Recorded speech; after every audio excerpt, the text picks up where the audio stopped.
Hi, I'm Al Blythe. This is our third video in the series for the Central Hive beekeepers.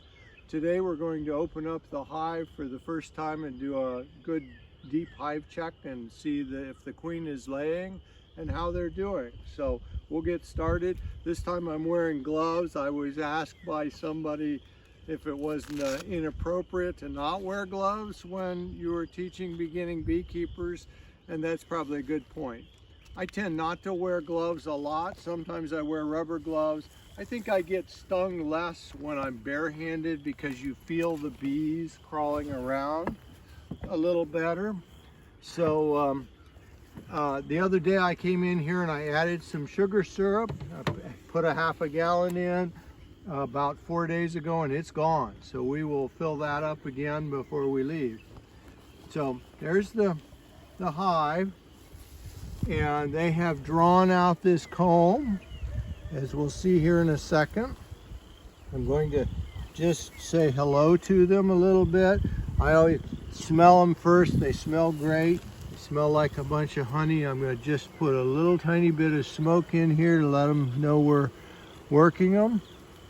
And now I usually start on the outside edges and start pulling frames very gently. And so you may, depending on what kind of hive tool you have, you want to separate the frames from one another like this, and then pull that out with your hive tool. I have a hook type hive tool which I like because it does a really nice job of that. There's our first frame on the edge. As you can see, there's some pollen in here. That's what the red and yellow is. And there's some nectar they've brought in. These bees are very quiet and gentle. That's really nice. Same thing on the other side, nectar and pollen. And that's typical of the frame on the edge of the hive. I usually have a frame holder I use to hang the frame with, and I forgot it. So we'll just gently put that there and look at the next one. So we're stuck together a little bit.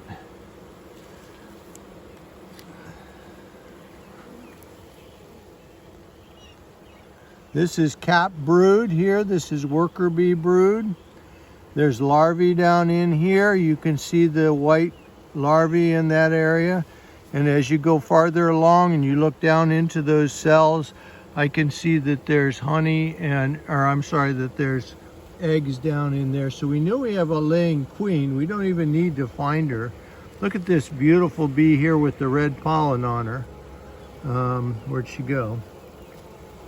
Well, here's one right here. See the red pollen?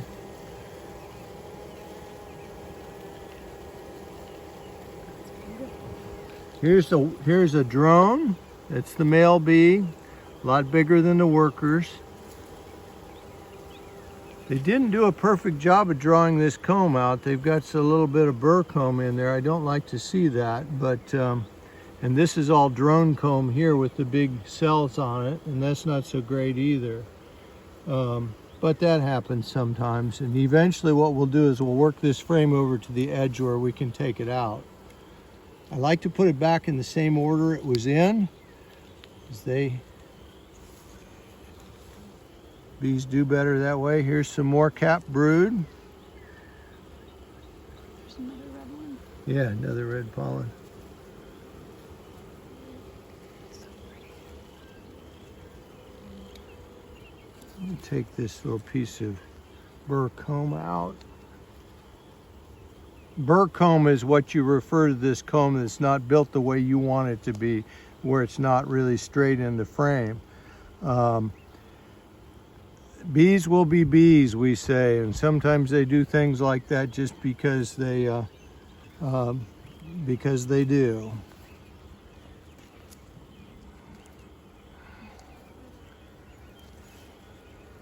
But the queen is laying nicely. She's got good, tight worker brood in here that's capped over well. It's got nectar around it. So the colony's doing fine. Be nice to find her just for fun. Boy, they really are bringing in. This red pollen is typically from the dead nettle, and that's an important pollen source this time of year.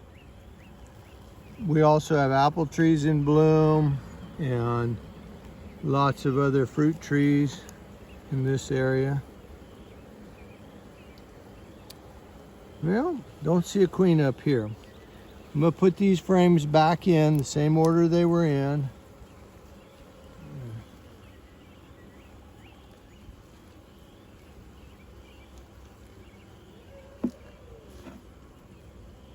And we'll look at the super below. So these are 5-frame supers, and we have 2 brood chambers. At this point, we could add another one on there, but we may wait till next week. Let's see how this one's doing down below. It's not drawn out nearly as much. This is still foundation in this one. So they're not out of room by any means.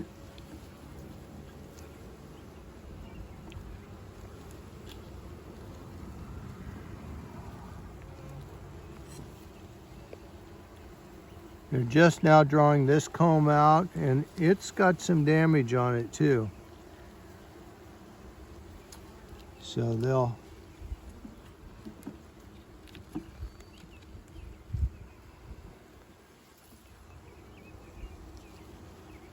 that's unfortunate. They've really chewed through that foundation.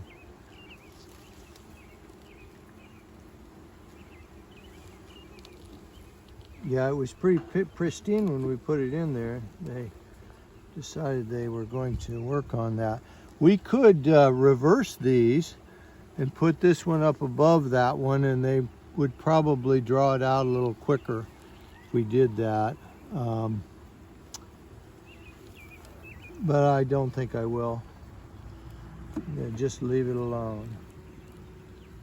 Okay, see how I even them up a little bit so they don't have too much space between the frames.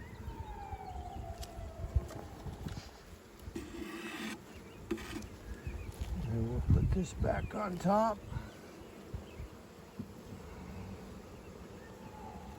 Well, we didn't find the queen. That's too bad. I'd kind of like to find her, but I don't think I'm going to worry about it too much. I saw there was eggs in there, so the queen is laying. And we will go ahead and fill their feeder back up. So this feeder, I think, will hold, if it was perfectly level, I think it would hold a gallon. I've been putting a ½ gallon at a time in of 1-to-1 sugar syrup, which means that you put 8 pounds of sugar in a gallon of water. A gallon of water weighs 8 pounds. So that means 2 4-pound packages of sugar to a gallon of water, heat it up, put a little bit of Honeybee Healthy in if you have it, and put it in there, and the bees really go through this to draw that comb out. I decided not to put the inner top back on because it's got a vent hole on it here, and that allows the bees to go in and drown in the syrup. So until we quit feeding them, I'm going to leave that inner cover off. I think that's it for today. What's the date today? Today is 30th. April 30th. So that's just what, 10 days after we put these bees in. Thank you.